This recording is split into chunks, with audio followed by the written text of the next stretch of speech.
अस्सलामु अलैकुम वरहमतुल्लाह। जनाब इकबाल साहब, distinguished guests, I am truly humbled, wallah, that you have given me this opportunity to come here and speak in front of such a august audience. You people basically run every organization. Even if people call us the director, वो CFO होता है जिसके हाथ में सब कुछ होता है।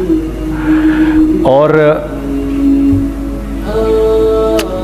आगे बात करने से पहले मैं एक सवाल करना चाहूँगा, ये जो आगे की रो में बैठे हैं इनसे नहीं, जो पीछे बैठे हैं, ये बताओ भाई, माशरे से इन्फ्लेशन कैसे कम की जाती है? सारे CFOs बैठे हैं, पैसे वाले दिमाग वाले बैठे हैं, भी बताओ भाई, कोई जवाब दे मुझे, माशरे से इन्फ्लेशन कैसे ख़त्म की जाती है? बताओ भाई, कोई बोले कैसे ख़त्म की जाती है? हाँ जी, बताओ भाई, इस पे ताली नहीं बजनी, बताओ भाई, मेरा सीरियस सवाल है। हाँ भाई, डिमांड कम, तो मेरा डिमांड कैसे कम की जाती है? जवाब दीजिए भाई, माशरे से इन्फ्लेशन, या मैं दे दूं जवाब? मैं दे दूं जवाब? माशरे में इन्फ्लेशन कम होती है जब माशरे में जो पैसा होता है वो रोल करता है, तो माशरे में इन्फ्लेशन कम होना शुरू हो जाती है। ये बात सबसे पहले किसने बताई? ये बात सबसे पहले किसने सिखाई? मोहम्मद सल्लल्लाहु अलैहि वसल्लम ने, कि अगर माशरे में खुशहाली चाहिए, अभी वो माशरे की खुशहाली की बात कर रहे थे इकबाल साहब, यहां पर अभी जावेद जब्बार साहब, माशरे में लोग तब खुश रहते हैं जब माशरे में देने का मिजाज बनता है। होल्ड करने का मिजाज जब आ जाता है तो माशरे में पैसे की बहुतात होती है, लेकिन लोग परेशान होते हैं। आज मैं कभी कभार सोचता हूं, मैं इधर आने से पहले सोच रहा था, मैंने गजाला बहन से मैंने ये कहा, मुझे क्यों बुला रही हैं आप यहाँ पर? क्योंकि मैं तो हर बात मुशाहिदे के खिलाफ करूँगा। जो आपकी किताबों में जो कुछ लिखा है, मेरी हर बात उसके खिलाफ होगी। लेकिन मैं ये भी जानता हूँ कि आप ऐसे ज़हीन इंटेलेक्चुअल्स हैं कि जो बात मैं आपके सामने करूँगा आप उससे अग्री भी करेंगे, क्योंकि अल्लाह ने आपको एक फहम दिया है। कोई आसान बात होती है किसी ऑर्गेनाइजेशन को रन करना? आसान बात नहीं होती। दूसरे ये कि ये इतना इम्पोर्टेंट एक प्रोग्राम है, ये इतना इम्पोर्टेंट सेमिनार है कि मैं भी इन तमाम हजरात गिरामी को से अर्ज़ कर रहा था कि काश के मैं, सर मुझे पता होता, मैं अपने CFO को लेकर आता, अपनी टीम को लेकर आता और वो इसको अटेंड करते। इसलिए मेरी गुजारिश है कि आप हजरात मुझे अपने पैनल पे रखें और अगली मरतबा मुझे बुलाएं, ताकि मेरा CFO भी आए और वो आपको आके गारमेंट्स इंडस्ट्री में जो चैलेंजेस होते हैं वो बताए। कुछ आपको मैं बताऊंगा। तो ये बात पहली दफा इंसानियत में, इससे पहले कभी किसी ने ये बात नहीं की, कि रसूलुल्लाह ने सबसे पहले ये बात कही कि सदका दो माल बढ़ेगा, और इस पर अल्लाह की कसम खा ली। अब ये तो मेरा छोटा जहन है कि मुझे ये बात समझ नहीं आई कि यार सदका दो माल बढ़ेगा, कैसे बढ़ेगा? सदका आप लोग देंगे, पैसे वाले लोग हैं, आपका सदका जाएगा गरीब आदमी के पास। गरीब आदमी ने करना क्या है? उसकी तो पहली ख्वाहिश है आटा खरीदूं, चावल खरीदूं, दाल खरीदूं, तेल खरीदूं, चीनी खरीदूं, चाय खरीदूं, ये उसकी बेसिक ख्वाहिशात हैं बस। आपने दिया सदका उसको, आपने माल उसको दिया, उसने उसी माल से वो चीजें खरीद ली जो आप बेच रहे हैं। तो माशरे में एक रोलिंग शुरू हो जाती है। उस रोलिंग से जो इन्फ्लेशन है वो नीचे आना शुरू हो जाता है। इस बात को हमने अपनी कंपनी में सबसे पहले अपनी कंपनी में प्रैक्टिस किया। सबसे पहले मैं म्यूजिक छोड़ चुका था, सोचता था कि क्या करूं, अब क्या काम करूं। तो जो मेरा आखिरी कॉन्सर्ट था बर्मिंघम के अंदर, उसमें जो सैटरडे नाइट आई, तो उन्होंने, ये बीबीसी ने इसको ऑर्गेनाइज किया था, तो बीबीसी ने हम लोगों को बोला कि भाई जाओ जाके go where something which is part of your own country, go where something which is part of your own culture. तो वहाँ पर इंडियंस भी थे, श्रीलंकन्स भी थे, बंगालीज भी थे, मॉरिशस से भी लोग थे, और पाकिस्तान से हम थे। हम तो स्टेज के ऊपर जो कपड़े पहनते थे वो ये कपड़े ही नहीं थे, यही कपड़े थे हमारे पास, वो पाकिस्तान की कल्चर को तो रिप्रेजेंट नहीं करते थे। तो फिर हमने कहा हम तो कपड़े लाए नहीं, तो उन्होंने हमें टक्सीडोज वगैरह पहना दिए। I have nothing against tuxedos, but the day I wore them on the stage, it was such a strange feeling for me that I'm actually representing the culture of Pakistan. वो एक मुझे थोड़ी सी confusion हो रही थी, क्योंकि थोड़ी देर बाद when I saw Shah Rukh Khan coming up on the stage dressed like an Indian prodigy, it really shook me from inside, because I wanted to represent Pakistan and I wanted to look somebody from Pakistan, and I saw the moment we came up on the stage, the BBC was not so much interested, even though we were very popular at that time. When he came up with the entire Indian culture right around him, they focused on him. When the Bengalis came up on the stage with their entire culture around them, they focused the Bengalis and the Sri Lankans and everyone. That day I thought, I wish I was wearing something from Pakistan which was very contemporary and I could have worn that on the stage. वो पहला मुझे ख्याल में आ गया था. Music in the meantime we left. I left music in the meantime and I was thinking of doing something. And because all my life I did music, and as our conveners told you, I was basically an engineer. Business तो मुझे आता नहीं था. So I was sitting in the masjid, praying to Allah, Ya Allah, where should I go? मुझे कोई सिरा तो दे हाथ में, मेरे कोई सिरा नजर आए मुझे, मैं क्या करूं? हाँ, तो मुझे समझ नहीं आ रहा. और एक स्टेज मेरे पे ये आ गई कि मैंने आखिरी 100 रुपए निकाल के अपनी बीवी को दिए, जो मेरे पास आखिरी 100 रुपए थे, और मैंने कहा कल मुझसे न मांगना कुछ, अब मेरे पास कुछ नहीं है. आई हैव नथिंग. बस ऊपर अल्लाह है, नीचे बस ये हालात है. लेकिन मैंने एक बात सुनी हुई थी मौलवी तारिक जमील साहब से कि अगर तुम अल्लाह के लिए किसी चीज़ को छोड़ोगे, अल्लाह तुम्हें उससे बेहतर चीज़ देगा. ये मैंने सुनी हुई थी, ये हदीस के अल्फाज हैं. और मैं थोड़ी देर में कभी कभार सोचता था, मैं कहता था यार लोग सही कहते हैं, ये मौलवी मरवाते हैं लोगों को. मरवा दिया मुझे, कहाँ है वो चीज़? लेकिन मेरा दिल अंदर से कहता था नहीं, अल्लाह के नबी की बात सच्ची है, अल्लाह के नबी की बात सच्ची है, अल्लाह के नबी की बात सच्ची है. मेरा दिल कहता था मुझे. ये मैं 2002 की बात बता रहा हूँ. So sitting in the masjid, I meet this man who comes up to me and he says,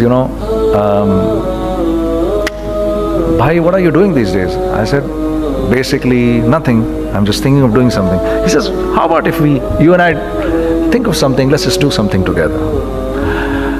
I said, like what? He says, I don't know, you tell me. I said, you know what?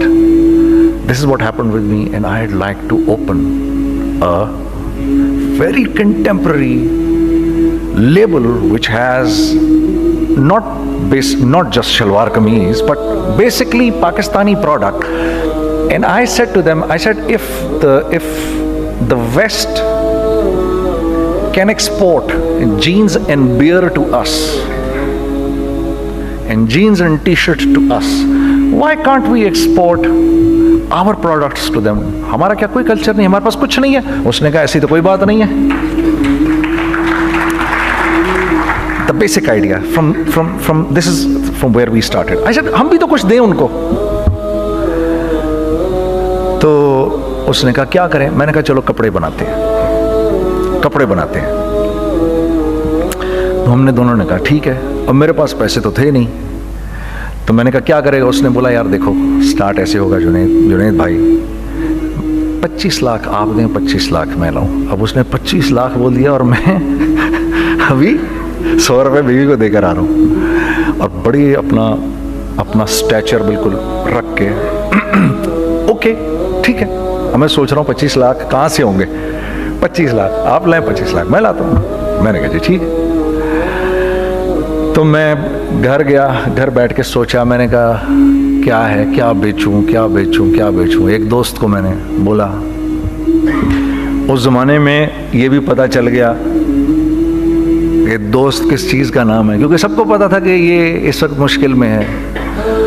तो यकीन करो 50 की चीज़ हर एक मुझे 25 coat करता।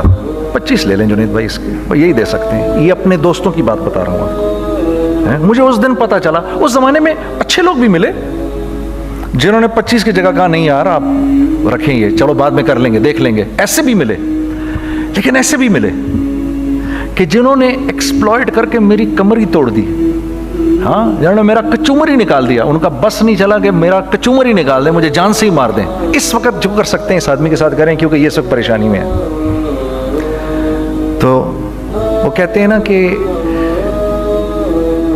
खैर, तो मैंने जाके कहीं से इसको बेचा उसको बेचा, ये बेच दिया वो बेच दिया, सब बेच बचा के उसको जाकर 25 लाख रुपए किसी तरह करके दिए। मैंने कहा मुझे 1 हफ्ते का टाइम दे, आप 1 हफ्ते बाद मिलते हैं। 1 हफ्ते बाद 25 लाख उसने रखे, 25 लाख मैंने रखे और 50 लाख रुपए का हमने कपड़ा खरीद लिया। और अभी रमज़ान आने वाला था, तो मेरे दोस्त ने कहा कि चलो इसके पैटर्न बनवाते हैं। अब मैं आपको बताता हूँ कि रिज़्क किसके हाथ में है।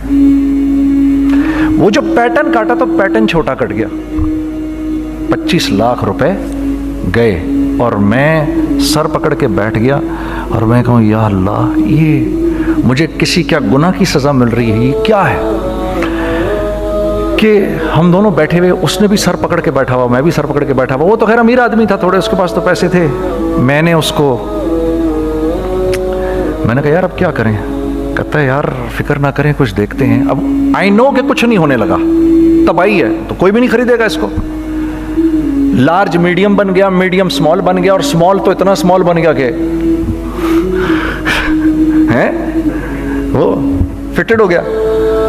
कि एक साहब मिलने आए हमें कि जी वो देखिए एक पार्टी आई है बांग्लादेश से, उनको शलवार कमीज चाहिए, लेकिन जुनैद भाई उनकी रिक्वेस्ट है पैटर्न थोड़ा छोटा कर दें।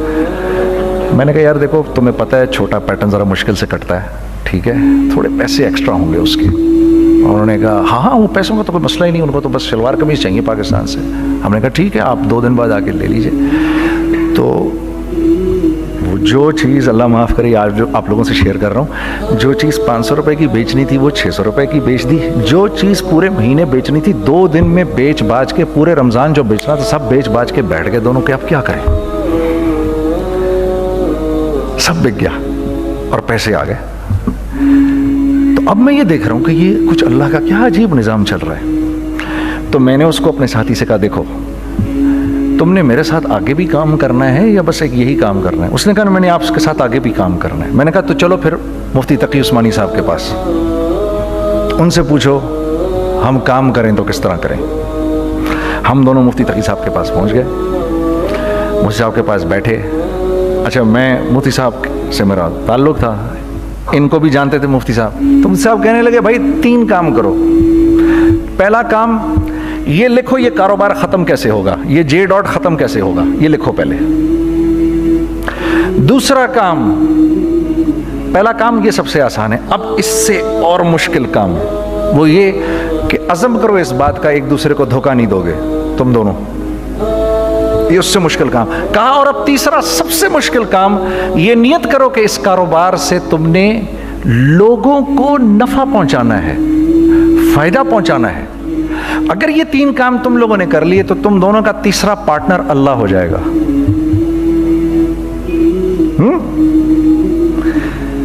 तो जिसका पार्टनर ही अल्लाह हो जाए उसे कारोबार करने की क्या जरूरत है? उसको तो आके ICMA के अंदर बातें करनी चाहिए दुनिया जहान की। मैंने ये कर लिया, मैंने वो कर लिया, मैंने फला कर लिया, मैंने डिमकान कर लिया, हालांकि किया कराया कुछ भी नहीं। तो सबसे पहला काम ये किया हमने, मैंने उसको बोला कुरान पे हाथ रख के देख, अल्लाह ने चाहा मैं तुझे कभी धोखा नहीं दूंगा। उसने कहा अल्लाह ने चाहा मैं भी आपको कभी धोखा नहीं दूंगा। ये आज से 15 साल पहले की बात है। फिर दिनों रात बैठकर हम ये सोचते थे कि हम लोगों को फ़ायदा कैसे पहुंचाएं। हमने एक कपड़ा बनाया, वो कपड़ा कॉटन का। सबसे पहला काम जो हमने किया वो ये किया कि ये जो मरा हुआ एक निज़ाम था खड़ियों का, इसको जिंदा किया, जिसकी वजह से तकरीबन 10,000 लोगों की जॉब्स लग गई। एक डाइंग आर्ट था बिल्कुल। वो रंगी टाउन में जाकर पकड़े हमने पुराने बाबे, उनको बुलाया तुम आओ ये खड़ियों का कपड़ा बनाओ। ये खड़ियों का कपड़ा ऐसा ही है जैसे हैंडमेड शू और हैंडमेड क्लॉथ, ठीक है ना। मैं कसमन कहता हूं कि अगर आपको मैंने एक दफा आपने मेरा कुर्ता पहन लिया जो खड्डी का बना हुआ है, हो नहीं सकता कि दूसरा कोई कुर्ता आपसे पहना जाए उसके बाद। वो ऐसे जिस्म से मुलायम तरीके से जिस्म पर आकर लग जाता है। उस कपड़े की हम मुंह मांगी कीमत ले सकते थे। आज अल्लाह को हाजिर नाजिर जानकर कह रहा हूं, हमने ऐसा नहीं किया, हमने ऐसा नहीं किया। हम चाहते तो क्या कर जाते, लेकिन नहीं किया हमने, ठीक है। पहला काम हमने कहा और 2 लोगों को, और 2 लोगों को, और 2 लोग पसंद करेंगे, कोई नहीं कोई नहीं कोई नहीं। मैं आपको ऐसी सैकड़ों मिसालें दे सकता हूं कि हम क्या कर सकते थे, हमने क्या नहीं किया, सिर्फ इस तीसरे पॉइंट को सामने रखने के लिए। वो तीसरा पॉइंट क्या है? लोगों को नफा पहुंचाना। क्योंकि हम नहीं चाहते कि हमारा तीसरा पार्टनर हमको छोड़ के चला जाए। मैं आपको क्या क्या बताऊं, तीसरे पार्टनर ने क्या क्या कुछ किया। पेशावर पहुंचे मैं और मेरा साथी, मैं आपके सामने वो एक्सपीरियंसेस आपकी तकवीयत के लिए बता रहा हूं। आप अपनी कोई बड़ाई नहीं बता रहा, आपकी तकवीयत के लिए बता रहा हूं कि कल जब आप ऐसे करेंगे ना तो घबराना मत। हम कहते हैं मल्टीनेशनल आए हमारे मुल्क में, बहुत अच्छी बात है, आए, इसमें क्या है, लेकिन यार हम में खुद में क्या कमी है, आप मुझे ये बताओ। हम सीधे हो जाएं, खुदा की कसम जरूरत नहीं हमें किसी मल्टीनेशनल की, क्योंकि हमारा दिमाग जो है ना, हमारा दिमाग तो इतना तेज है, इतना तेज है। देखो ना बेईमानी करके हम कितना कुछ कर लेते हैं। तो अगर इसी दिमाग को सीधा चलाएंगे तो क्या करेंगे आप देखिए, चक्करबाजियां, चक्कर दे देकर हम क्या क्या कुछ नहीं कर लेते। अगर यही दिमाग सीधा चले, पाकिस्तान, अरे भाई भूल जाएंगे लोग जापान को और कोरिया को, भूल जाएंगे लोग। अगर वल्लाह यकीन करो, अगर हम इस एक बात को सामने रख लें, मुझे मेरा अल्लाह देख रहा है, अल्लाह मुझे देख रहा है, मैं नहीं कर सकता। दुनिया को नहीं पता क्या हो रहा है। मैं आपको बताऊं हमें क्या सिखाया गया है, अगर मैं आज आपको बताऊं तो आप हैरान हो जाएंगे कि यार तू पागल है। मेरे नबी ने क्या बोला, देखिए, मैं सर की गाड़ी खरीदने आया, उनकी गाड़ी मुझे बहुत अच्छी लग रही है। अब पहला काम क्या करूंगा, इनकी गाड़ी की बुराइयां शुरू कर दूंगा। सर ये तो इसके तो इधर भी इधर डेंट लगा हुआ है, इसके तो उधर भी वो लगा। अच्छा, पहले क्या होगा, पहले ये थोड़े से डिप्रेस होंगे, फिर इनको गुस्सा आना शुरू हो जाएगा, फिर ये ठंडे हो जाएंगे, गुस्सा नहीं खाएंगे, फिर ये कहेंगे इसको मेरी गाड़ी पसंद है, अब तो मरता मर जाए मैं इसकी कीमत कम नहीं करूंगा। ठीक, आप सल्लल्लाहु अलैहि वसल्लम ने इस बात से मना फरमाया, कभी मत करो ये। इसके बरक्स मैं सर के पास आया, sir very well maintained car, आप तो इसका मतलब गाड़ी का ख्याल रखते हैं। सर मुझे तो देखते ही अच्छी लग गई, लेकिन सर यकीन करें आप ये मांग रहे ना, मेरे पास इतने हैं नहीं, ये दे सकता हूँ, I would be very grateful अगर आप मुझे दे दें। तो ये जब मुझे अपनी गाड़ी देंगे, इतने बड़े दिल से देंगे, ठीक है, कम भी करेंगे, कहेंगे यार कम कर देता हूँ, चलो कोई नहीं, जाओ जुनैद अय्याशी करो, देखो मेरी गाड़ी का ख्याल रखना। कम में बेच रहे हैं लेकिन खुश कितने हैं, यार इसने मेरी गाड़ी की तारीफ की, इसने मेरी गाड़ी को रखा।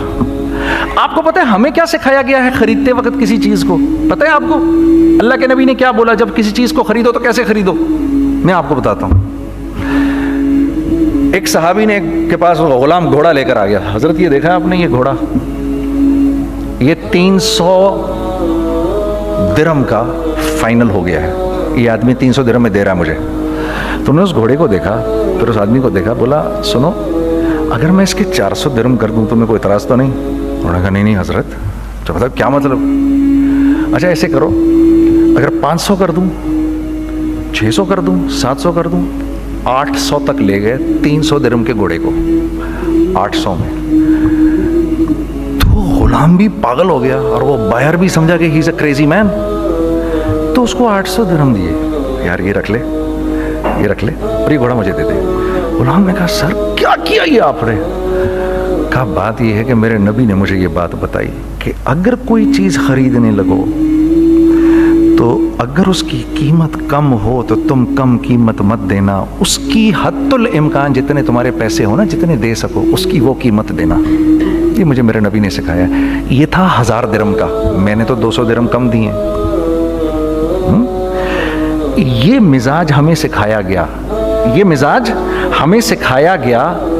और इस मिजाज की बुनियाद पर क्या हुआ कि उमर बिन अब्दुल अजीज के दौर में ऐसे आदमी ज़कात लेकर खड़ा होता था, कहता था भाई कोई ले ले ज़कात, और एक आदमी ज़कात लेने वाला नहीं था। आपका फाइनेंस मिनिस्टर आपको क्या कहता है? हमारे रेवेन्यू में कितने बिलियन डॉलर हैं? कितने बिलियन डॉलर हैं जी? 16 बिलियन। कितने जी? 8 बिलियन, 20 बिलियन, वो बताता है आपको हमारे उसमें है। सैयदना उमर, सैयदना उस्मान, सैयदना अली के दौर में, जबकि मुसलमानों की खुशहाली अपने उरूज पे थी, रोजाना बैतुल माल में झाड़ू फिरता था, पूरा झाड़ू मार के दे देते थे लोगों को, साफ कर देते। हाँ, यहां पर सक्सेस का मयार क्या है? 16 बिलियन है हमारे अकाउंट के अंदर। और आइए मैं आपको लेके चलता हूं एक ऐसे आदमी के घर पे जिसके 5 बच्चे हैं, 1500 रुपए महीना उसको मिलता है।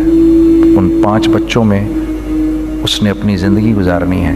ऐसा 1-2 नहीं है, मैं आपको लेके चलता हूं, चलें मेरे साथ। ऐसे 1-2 नहीं है, ऐसे हैं सैकड़ों भी नहीं, हजारों हैं ऐसे। फला बैंक बता रहा है अरे यार हमारी सक्सेस देखो, 2.5 बिलियन है हमारे अकाउंट के अंदर। भाई 2.5 बिलियन तेरे अकाउंट में होना क्यों चाहिए? गिनती के तुम 6, 4, 50, 60, 200, 250 तो लोग हो तुम लोग। 250 बिलियन तुम्हारे अकाउंट के अंदर है, 250 मिलियन तुम्हारे अकाउंट के अंदर, 250 बिलियन तुम्हारे अकाउंट के अंदर है। क्यों भाई, क्यों है तुम्हारे अकाउंट के अंदर? ये निकल के माशरे में क्यों नहीं जा रहा? सूद ये करता है, कुछ गिने चुने लोगों के पास पैसा आ जाता है माशरे में, और माशरे का खून और हड्डियां सब बाहर निकल जाती हैं लोगों के जिस्मों से, और लोग फिर अल्लाह की तरफ से फिर हालात उतरते हैं, लोगों के दिलों में नफरत अल्लाह डाल देते हैं, लोगों के दिलों के अंदर खुदगर्जी आ जाती है। ये आसमान से फैसला होता है, ऊपर से फैसला होता है। अमन हटा लो इस माशरे से तो अमन हट जाता है। खौफ का लिबास पहना दो इनको तो खौफ का लिबास पहना दिया जाता है। हर आदमी खौफ में डर रहा होता है, बस एक डर में पता नहीं क्या हो जाएगा, ये हो जाएगा, वो हो जाएगा। ये ऊपर से फैसला होता है। हम इस फैक्टर को बीच में से निकाल ही देते हैं, डिस्कस ही नहीं करते। रिज़्क़ के बारे में अल्लाह ने क्या कहा है? वफ़िस समाई रिज़्क़ुकुम वमा तुअदून। मेरे बंदे किसी खुशफहमी में ना रहना, जिस रिज़्क़ का तुझसे वादा किया गया है वो तो आसमानों से उतर रहा है, वो उसका ज़मीन से तो उसका ताल्लुक ही कोई नहीं है। ठीक है, ये बैकग्राउंड था मेरे और मेरे दोस्त का। जब हमने ये काम शुरू किया, हमने अल्लाह को साथ लिया। ऐसे एक बैग मेरे हाथ में था, एक बैग उसके हाथ में था, और पेशावर की गलियों में हम फिर रहे थे कि कोई हमारे कपड़े को रख ले। कोई हमारे कपड़े रखने को तैयार नहीं था। तो हैदराबाद पेशावर में एक सड़क है अरबाब रोड, उसके इधर भी दुकानें हैं, इधर भी दुकानें हैं। तो हम अरबाब रोड पे ऊपर नीचे दोनों फिर रहे थे कि कोई हमारे कपड़े रख ले। ईद के दिनों में कोई रख नहीं रहा था। एक बैग, दो बैग हम दोनों ने पकड़े हुए। हम सड़क पे फिर आखिर ऐसे थक के खड़े हो गए कि क्या करें, अब क्या करें, कि मेरे कंधे पे किसी ने से पीछे से हाथ रखा। मैंने से पीछे मुड़ के देखा तो मैंने देखा एक खां साहब खड़े हैं। हमसे तुम इधर क्या कर रहे हैं? मैंने कहा जी लाला कुछ नहीं, मैं तो ऐसे दुकानों को कपड़े शपड़े। सुनो मेरा बाप तेरे को बड़ा पसंद करता है, ज़रा मेरे साथ आ। मैंने कहा जी अच्छा जी। मैं चला गया उसके साथ। तो वहाँ गया तो वो खान साहब थे, बड़ी उम्र के, वो बैठे हुए थे, उनके साथ 4 बच्चे बैठे हुए थे उनके। तो मुझे देखकर कहते हैं तूने गाना छोड़ दिया? मैंने कहा जी मैंने छोड़ दिया। पक्की बात है? मैंने कहा जी पक्की बात ही है, अब तो कपड़े लेके बेच रहा हूँ आपके सामने। ये दुकान देख, ये चाहिए तेरे को? एक डबल स्टोरीड बड़ा सा एक प्लाजा टाइप एक बड़ी दुकान। अब मेरी औकात तो 25,000 रुपये महीना देने की भी नहीं थी, ठीक है, खड़ी। और वो हम मुझे बुजुर्ग कह रहे हैं ये पसंद है तेरे को? अच्छा, और in the heart of Arbab road, in the heart of सदर पेशावर, यानी जो सड़क से वहां से एंटर करेगा सबसे पहले उसको ये दुकान नजर आएगी। मैंने कहा बुजुर्गवार, मैं पसंद तो बहुत है लेकिन मेरी तो औकात ही नहीं इसको खरीदने की। नहीं नहीं, अपने मुंह से बोल, क्या देगा इसके? मैंने कहा हजरत आपने पहले कितने में दी हुई थी? पहले मैंने 2.5 लाख रुपया महीना में दी हुई थी। मैंने कहा लो जी, मुक गई गाल फिरते है जी। 2.5 लाख में दी हुई तो मैं कम करते करते भी 1 लाख बोलूं, मैं 1 लाख भी नहीं दे सकता। अरे कुछ तो बोल अपने मुंह से, कुछ तो बोल अपने मुंह से। बैठा बैठा बैठा मैं, अच्छा 65,000 दे सकता है? मेरी सांस में कुछ सांस आई। मैंने कहा जी 50,000 दे दूंगा, डन। वो मल्टी स्टोरीड दुकान उसने मुझे और मेरे पार्टनर को दे दी, जबकि हम दोनों ऐसे बेवकूफ़ों की तरह उसको देख रहे और बैग पकड़े हुए हमने कि यार ये दुकान हम दोनों की। और धड़ाधड़ हमने उसमें सामान भरा। मैं क्या बताऊं, वो आज भी अरबाब रोड की पेशावर की सबसे खूबसूरत दुकान है। अगर आप कभी जाएं वहाँ पर तो आप देखेंगे वो जो जुनैद जमशेद की वो वाली शॉप है। मैं आपको अल्लाह का निज़ाम बता रहा हूँ हमारे साथ चला कैसा। वो हुआ 5 साल की उसके साथ डील की। जब 5 साल पूरे हो गए तो मैं थोड़ा सा सेटल हो गया। उस बाबे का मुझे फ़ोन आया कि तेरे को याद है तुझे मैंने ये दुकान किस तरह दी थी? मैंने कहा हाँ जी मुझे बड़ी सी तरह याद है बुजुर्गवार, उस वक़्त तूने पैसे बोले थे, अब मैं बोलूँगा। मैंने कहा जी कितने? अब मैं लूँगा 3 लाख रुपए महीना। मैंने कहा जी डन, अब आप 3 लाख ले लें। आपने मेरा हाथ तब पकड़ा जब मेरा कोई हाथ पकड़ने वाला नहीं था। आज मैं आपके लिए करूँगा, ठीक है सर। हमने अपने बिजनेस में क्या किया? कॉन्स्टेंट री इन्वेस्टिंग, कॉन्स्टेंट री इन्वेस्टिंग। हम लोगों ने उसमें से पैसा नहीं निकाला, अपने अकाउंट्स में नहीं डाला, हमने उसको री इन्वेस्ट कर दिया। एक चीज़ चलना शुरू हुई, जेंट्स चलना शुरू हुए तो लेडीज़ के अंदर इन्वेस्ट करना शुरू कर दिया कि अब लेडीज़ के लिए करें, ठीक है। कोशिश ये की अल्लाह का हुक्म ना टूटे। हमने जब लेडीज़ किया हमने कहा नहीं, औरत की शक्ल बोर्ड पे नहीं लगाएंगे। औरत की शक्ल इतनी बेकीमत नहीं है, इतनी कम कीमत की नहीं है कि हम औरत की शक्ल लगा कर तो बेचें। राज़िक अल्लाह की ज़ात है, राज़िक कोई औरत थोड़ी है या कोई मॉडल थोड़ी है या कोई एक्ट्रेस थोड़ी है, ठीक है। और फिर सेकेंडली हम एक मुसलमानों के माशरे में रहते हैं, यहाँ औरत की एक डिग्निटी है, उसकी एक रिस्पेक्ट है। हमने कहा नहीं इस्तेमाल करेंगे। हमने बस जो भी कभी कुछ समझ में आया कर दिया। अल्लाह ने उसको भी चलाना शुरू कर दिया। जब वो भी चलना शुरू कर गया तो फिर हमने कहा our next step should be वो स्टेप जो आज से 8-9 साल पहले सोचा था हमने। वो क्या है? Pakistani product now should go to different parts of the world. अब लेके जाओ इसको और वहां के लोगों को दिखाओ कारोबार कैसे किया जाता है। मैं आपको थोड़ी सी बातें बताता हूं जरा सी। वो लोग, उनका काम क्यों चल रहा होता है, हमारा नुकसान क्यों हो रहा होता है। मैंने एक स्वेटर पहना 50 पाउंड का मार्क्स एंड स्पेंसर से, ठीक। 6 महीने पहन के मैंने कहा यार तो सर्दियां आ गई और पाकिस्तान में कौन पड़ेगा, इसको वापस कर देता हूं। 6 महीने पहन के वापस कर देता हूं। मैं गया जाके वॉलमार्ट गया, जाके मार्क्स एंड स्पेंसर ढूंढी और एक बोरी गया। मैं I don't like this sweater any more. When did you buy it? I don't remember. Sir do you have a receipt? No I don't have a receipt. Okay no problem. Sir tell me what do you want? Do you want a refund or do you want an exchange? I'd rather have a refund.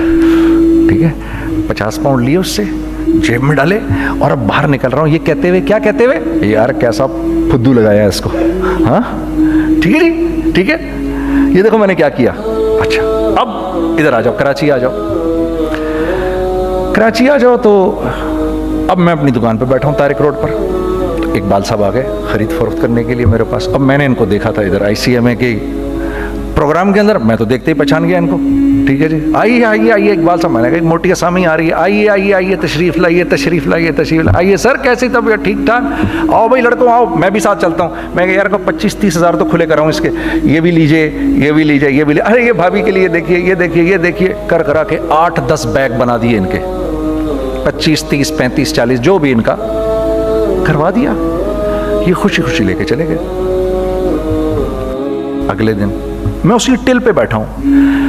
अगर इनको मैं देखता हूं enter करते हुए और इनके हाथ में बैग देखता हूं, आपका क्या ख्याल है ये उन बैग्स के साथ क्यों आए हैं? बताएं जरा। देखिए, आप तो इस काम को करते नहीं, फिर भी आप कह रहे हैं वापस करने आए हैं। मैं तो इस काम को करता हूं, मुझे नहीं पता होगा कि ये वापस करने आए हैं। अब मुझे पता है यार ये वापस करने आए हैं, तो मैं फिर मुंह भी इधर कर लिया मैंने। इकबाल साहब आए, जी जी कौन? मैं इकबाल। जी इकबाल तो बहुत सारे हैं, आप कौन से वाले हैं? जी अच्छा, हाँ हाँ ठीक है जी, काम क्या है आपको? मेरी हत्तुल इम्कान कोशिश होगी इनको इनके पैसे वापस ना करूं। ठीक है जी, अब आप मेरी दुकान, और ये जाएंगे एक टूटे हुए दिल के साथ। ठीक है, पूरी कोशिश होगी इनके पैसे वापस ना करूं। अब आप मेरी दुकान का साइज देख लीजिए और आप वॉलमार्ट का साइज देख लीजिए, जहां वापस होता है। मेरे नबी का इरशाद है, तुमने कोई माल किसी को बेचा, तुमने कोई माल किसी को बेचा और बेच के वापस ले लिया, तो जन्नत के वस्त में तुम्हारे लिए एक महल की मैं जमानत देता हूं। अब आप बताओ, हाँ अब आप मुझे बताइए किसका कारोबार चलेगा, मेरा या उनका? मैं एक दुकान पर पहुंचा, यहीं पर मेरी नज़र पड़ गई, खरीदा हुआ माल वापस नहीं लिया जाएगा। खैर मेरा तो इरादा नहीं था उसको वापस करने का, तो मैं उससे चीज़ें ले रहा था। मुझे कहा जुनैद भाई आप तबलीग में जाते हैं, ज़रा दुआ करिए मेरे लिए, मेरा कारोबार चले। मैंने कहा चल, अगर मैं कसम खा लूँ अल्लाह की तेरा कारोबार चलेगा, फिर?